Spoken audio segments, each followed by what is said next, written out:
प्यारे विद्यार्थियों, शुभाशीष।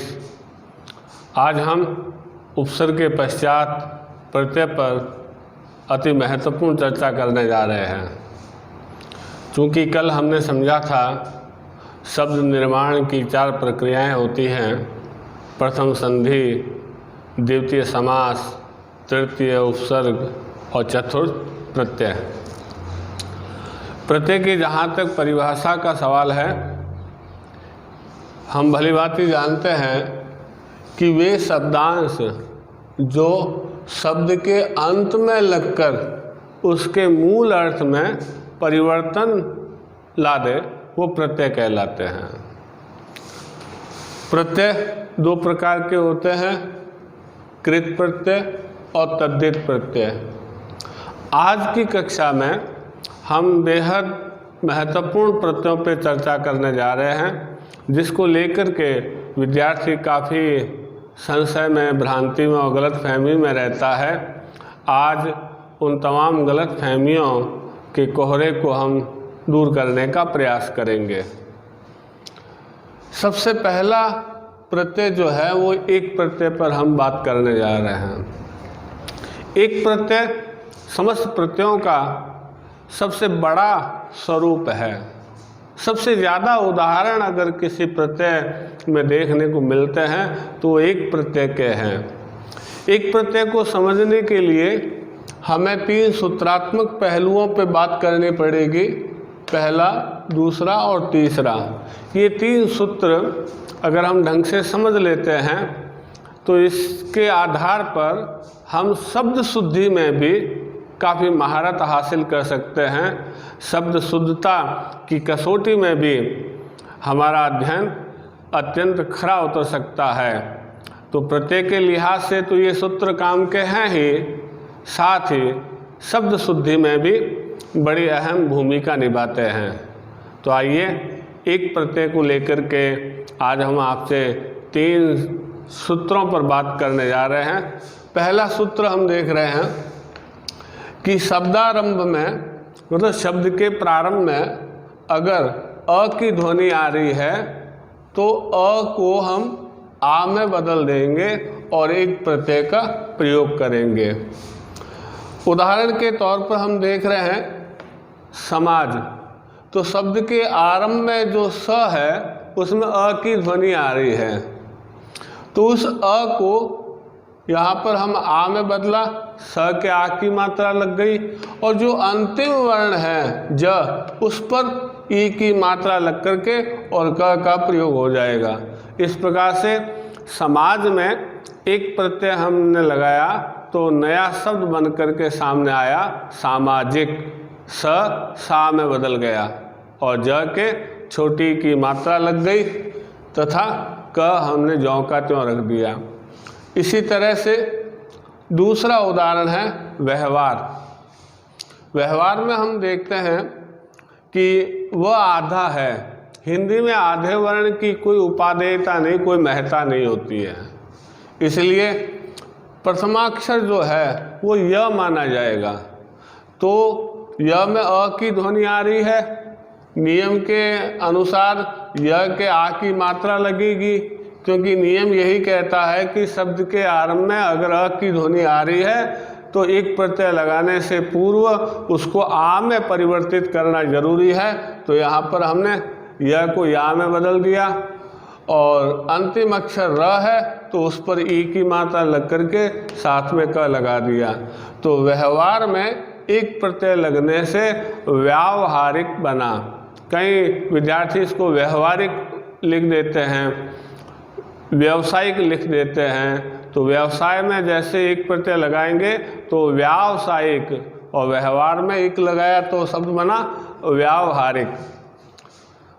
अगला उदाहरण हम देख रहे हैं, इसमें धर्म में ध में अ की ध्वनि आ रही है, तो यहाँ पर भी एक प्रत्यय लगा करके शब्द बन गया धार्मिक। ध को धा में बदला और अंतिम अक्षर म है तो म पर ई की मात्रा लग गई। अंतिम उदाहरण पहली कंडीशन का अर्थ में अ खुद आ रहा है, उसको हमने आ में बदल दिया और थ के छोटी की मात्रा लग करके नया शब्द आया आर्थिक। तो इस प्रकार से इस पहले सूत्र के अंतर्गत हम यह देख रहे हैं कि शब्द के आरंभ में अगर अ की ध्वनि आ रही है तो उसे हम आ में बदलते हुए फिर एक प्रत्यय का प्रयोग करेंगे। इसी तरह से दूसरी कंडीशन के अंतर्गत दूसरे सूत्र के रूप में ये बात आती है कि शब्द के आरंभ में अगर छोटी, बड़ी और ए की ध्वनि हो तो उसे आई में बदलेंगे। आई हमेशा ध्यान रखें कि इस वर्ण पर खुद पर तो एक डंडी लग रही है, लेकिन जब यह किसी अन्य वर्ण पर प्रयुक्त होता है तो दो डंडी के रूप में प्रयुक्त होगा। ये बहुत सारे विद्यार्थियों की भ्रांति होती है। उदाहरण के रूप में हम देख रहे हैं दिन। दिन में हम देख रहे हैं शब्द के आरंभ में छोटी ई का प्रयोग हो रहा है, तो छोटी ई को हम किस में बदलेंगे? आई में। तो द पर आई की मात्रा लग गई, अंतिम अक्षर न है तो उसके एक प्रत्यय लग गया, तो दिन में एक लगने से दैनिक शब्द बना। उसी प्रकार से दूसरा शब्द इच्छा, इसमें ई खुद आ रहा है तो ई को हमने यहाँ पर आई में बदल दिया। खुद पे देखेंगे एक डंडी लग रही है, लेकिन अपने अलावा अगर किसी भी वर्ण पर आई का प्रयोग करेंगे तो वहाँ दो डंडी, तो ई आई में बदला। छ के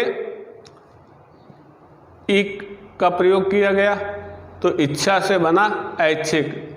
ध्यान दें, हिंदी में आधे वर्ण की कोई प्रासंगिकता नहीं होती है, इस लिहाज से आधे वर्ण पर भी कभी किसी भी प्रकार की मात्रा का प्रयोग नहीं होता है।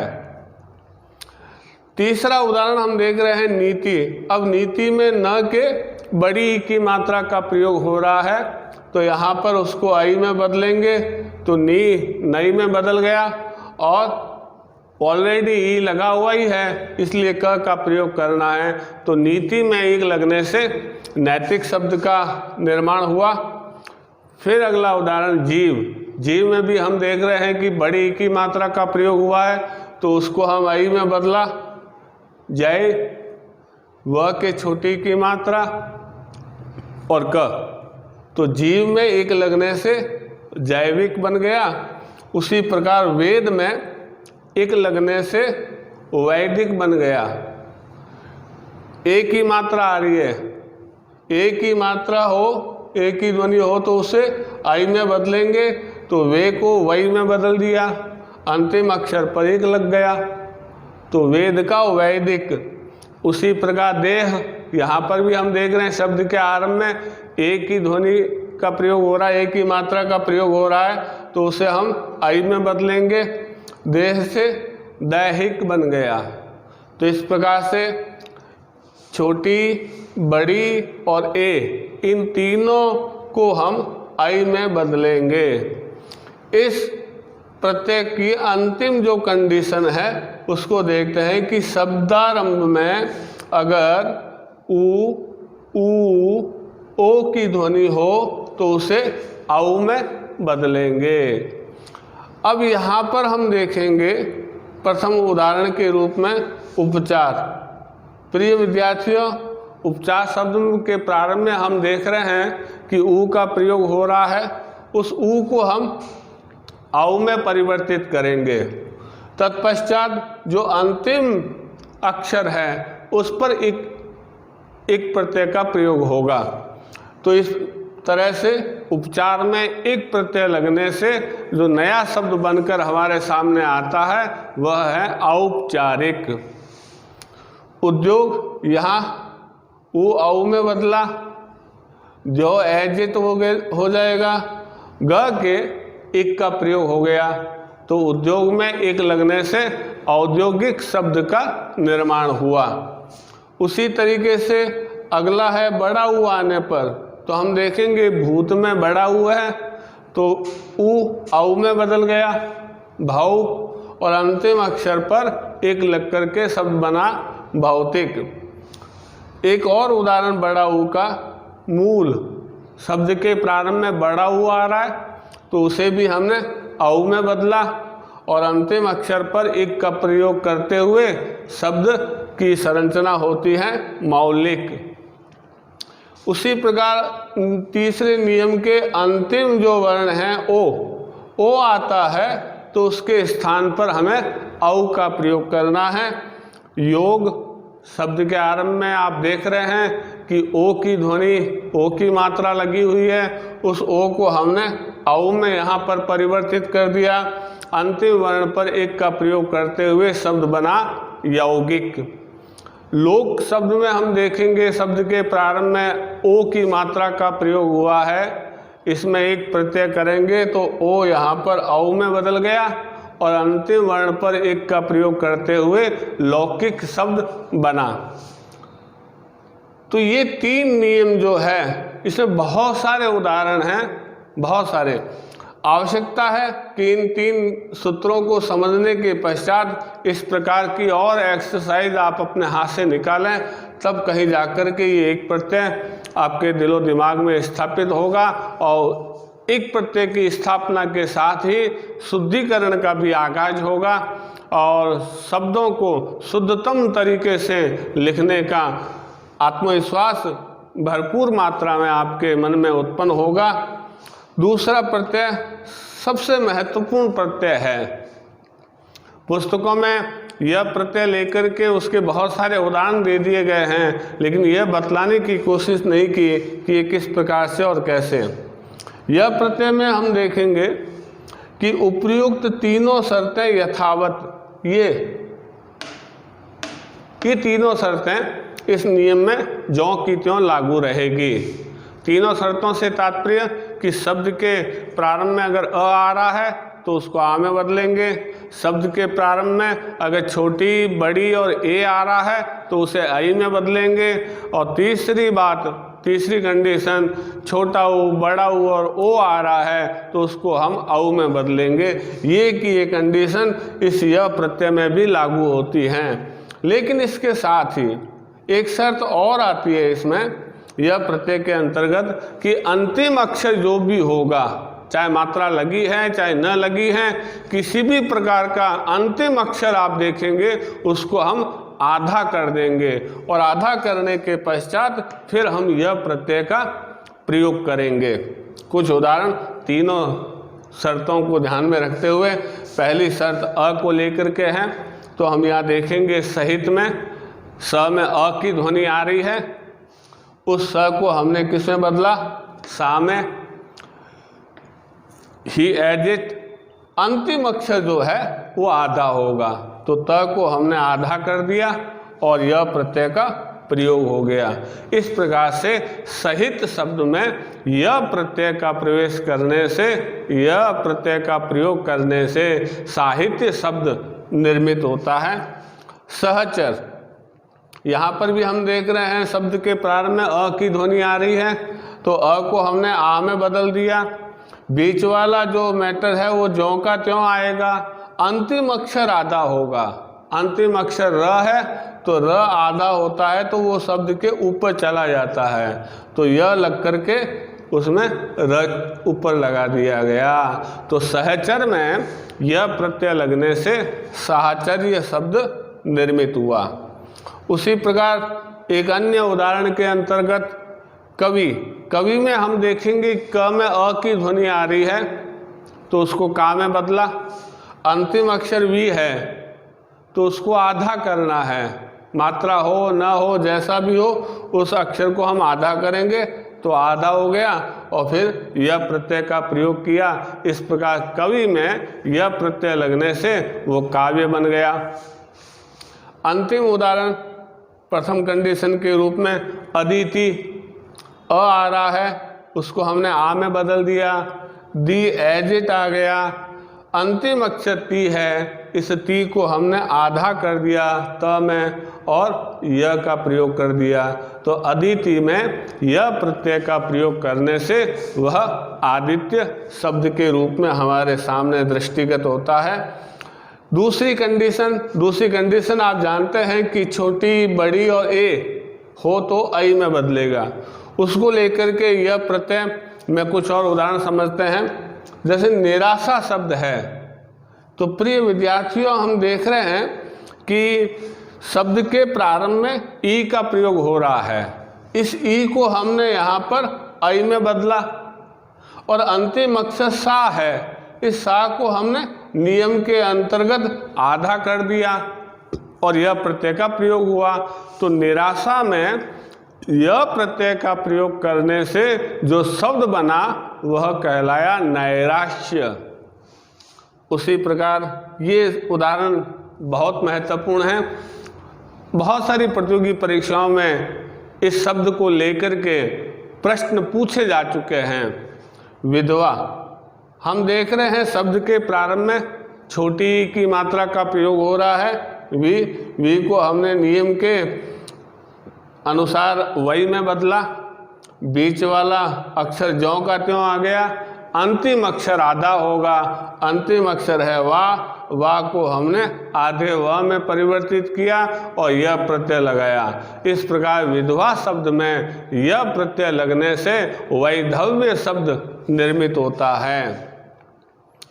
फिर धीर में हम यहाँ देखेंगे बड़ी की मात्रा का प्रयोग हो रहा है। बड़ी भी आई में बदलेगी तो धी को धाई में बदला और र जो आधा होगा वो यह लग करके उसके ऊपर चला जाएगा। तो धीर से यह प्रत्यय लगने से धैर्य बन गया। दीन शब्द में भी बड़ी की मात्रा हम देख रहे हैं, उसको हम यह प्रत्यय लगाएंगे तो बड़ी आई में बदल गई, अंतिम अक्षर न है वो आधा हो गया और यह प्रत्यय ज्यों का त्यों रख दिया गया। इस प्रकार से हम देख रहे हैं कि अ और ई वाला होकर के फिर ऊ पर आते हैं। अब हम तीसरी कंडीशन यह प्रत्यय के अंतर्गत कि ऊ हो तो उसे औ में बदलेंगे। औ के उदाहरण इसमें नहीं है। कुमार, हम देख रहे हैं इस शब्द के प्रारंभ में ऊ की ध्वनि आ रही है, उस ऊ को हमने औ में बदल दिया। बीच वाला शब्द ज्यों का त्यों आ गया। अंतिम अक्षर र है तो अंतिम अक्षर आधा होगा यह प्रत्यय के अंतर्गत, तो यह के ऊपर र चला जाएगा। इस प्रकार से वह आधा स्वरूप धारण कर लेगा। तो कुमार में यह प्रत्यय लगने से कौमार्य बना।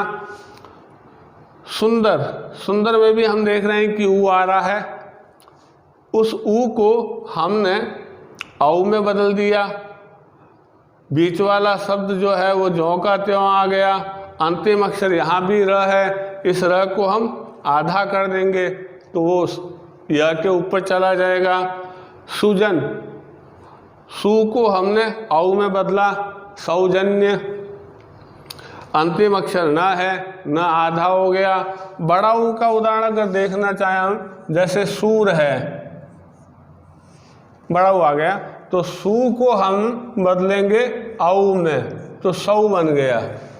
र आधा होगा, ये र आधा होकर के ऊपर चला जाएगा, इसलिए यहाँ पर यह प्रत्यय लगाया और ऊपर र कर दिया। तो सूर में यह प्रत्यय लगने से वह शौर्य शब्द बन करके सामने आया। इस प्रकार से हम देख रहे हैं कि एक ही कंडीशन से दूसरा प्रत्यय भी विधिवत रूप से हमारा संपन्न हुआ। इसमें बस इतना ही ध्यान रखना है कि तीनों कंडीशन को लागू करने के पश्चात जो अंतिम अक्षर है उसको आधा करते हुए फिर यह प्रत्यय का प्रयोग करना है। तीसरा अति महत्वपूर्ण प्रत्यय, बेहद महत्वपूर्ण, इसमें भी तीनों शर्तें यथावत लागू होगी। आप देखिएगा कि एक प्रत्यय समझने के पश्चात बहुत सारे जो परीक्षा प्रयोगी प्रत्यय हैं उसको हम विधिवत रूप से समझ सकते हैं। इसे भी तीनों शर्तें यथावत। शब्द के अंत में अगर ऊ की ध्वनि हो तो उसे हम व में बदलेंगे। ये नियम बन रहा है अप्रत्यय को लेकर के। इस अप्रत्यय को लेकर के जो स्तरानुकूल प्रतियोगी परीक्षाएं होती हैं उसमें निरंतर और निर्बाध इसको लेकर के प्रश्न पूछे जा चुके हैं। मैं एक प्रश्न आपके सामने उससे पूर्व रख देता हूं कि जैसे क्वेश्चन आता है कि मानव में मूल शब्द और प्रत्यय को अलग कीजिए, अथवा मानव शब्द में प्रत्यय कौन सा है। अव, आ, व, अ ऐसे ऑप्शन करके परीक्षा में पूछे जाते हैं। तो इस प्रकार के क्वेश्चन को ढंग से समझने के लिए ये सरलीकरण कर दिया गया है नियम के अंतर्गत। मैं पुनः नियम पर आता हूँ कि तीनों शर्तें यथावत होगी, एक वाली तीनों शर्तें। दूसरी कंडीशन क्या है इसमें कि अगर शब्द के अंत में उ आ रहा है तो उसको ही व में बदलेंगे। शब्द के प्रारंभ में अगर उ आ रहा है तो वो तो एक प्रत्यय के नियम के अनुसार औ में बदलेगा, लेकिन अंत में अगर आ रहा है तो उसको हम व में बदलेंगे। आइए कुछ उदाहरण देखते हैं। रघु, अब यहाँ पर हम देख रहे हैं र में अ की ध्वनि आ रही है, आ में बदलेगा, यही कंडीशन है पहली। तो र को रा में बदला, घ एजिट आ गया और यहाँ पर उ जो है उसको हमने व में बदल दिया। तो रघु में अ प्रत्यय का प्रयोग करने से राघव शब्द बना। इसी प्रकार मानव शब्द जो है वो मनु में अ प्रत्यय लगने से मानव बना। तो इसमें प्राय विद्यार्थी व या अव या आव का प्रयोग बता देते हैं, जबकि इसमें अ प्रत्यय है। दूसरे उदाहरण के अंतर्गत हम देखेंगे, म को माँ में बदलेंगे हम, माधव हो जाएगा। म के आ की मात्रा और ध एजिट उ जो है वो अंत में व के रूप में निर्मित होगा। तो मधु से क्या बना, माधव। उसी प्रकार यदु, यह आ रहा है, यह को हमने या में बदला, आ की मात्रा लगाई, द एजिट आ गया, अंतिम अक्षर जो उ है वो व में बदल गया। मनु, इस पे हम चर्चा कर चुके हैं। मा में बदल गया, न एजिट हो गया और अंतिम अक्षर उ आ रहा है मात्रा के रूप में, तो उसे हमने व में बदल दिया। इस प्रकार से मनु में अ प्रत्यय लगने से मानव शब्द की रचना होती है। कुछ और उदाहरण समझते हैं, जैसे कुरु है। कुरु, अब हम यहाँ देखेंगे कि शब्द के प्रारंभ में उ आ गया तो नियम के अनुसार वो औ में बदल गया। र है वो एजिट आ गया और जो उ की मात्रा है र के उसको हमने व में बदल दिया। तो कुरु में अ प्रत्यय लगने से वह कौरव बन गया। पुरुष में हम देखेंगे कि शब्द के प्रारंभ में तो उ है लेकिन शब्द के अंत में उ नहीं है, तो नियम के अनुसार उ को हमने औ में बदल दिया, बाकी एजिट आ जाएगा, पौरुष। ध्यान देना कि ये जितने भी उदाहरण बनेंगे उसके अंत में अ की ध्वनि आनी जरूरी है, क्योंकि हम अ प्रत्यय का प्रयोग कर रहे हैं।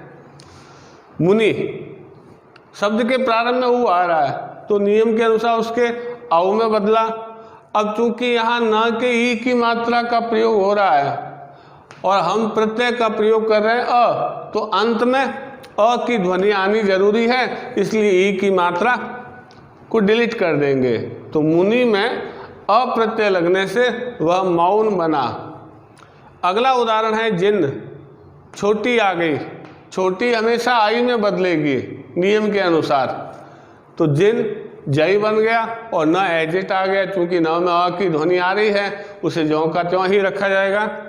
अंतिम उदाहरण हम और देख लेते हैं, सूची। सूची शब्द में हम देख रहे हैं कि शब्द के प्रारंभ में उ की ध्वनि आ रही है, उसको नियम के अनुसार औ में बदला तो सौ हो गया। ची पर छोटी की जो मात्रा है वो अ प्रत्यय लगने से डिलीट हो जाएगी। तो सूची में अ प्रत्यय लगने से सौत शब्द का निर्माण हुआ।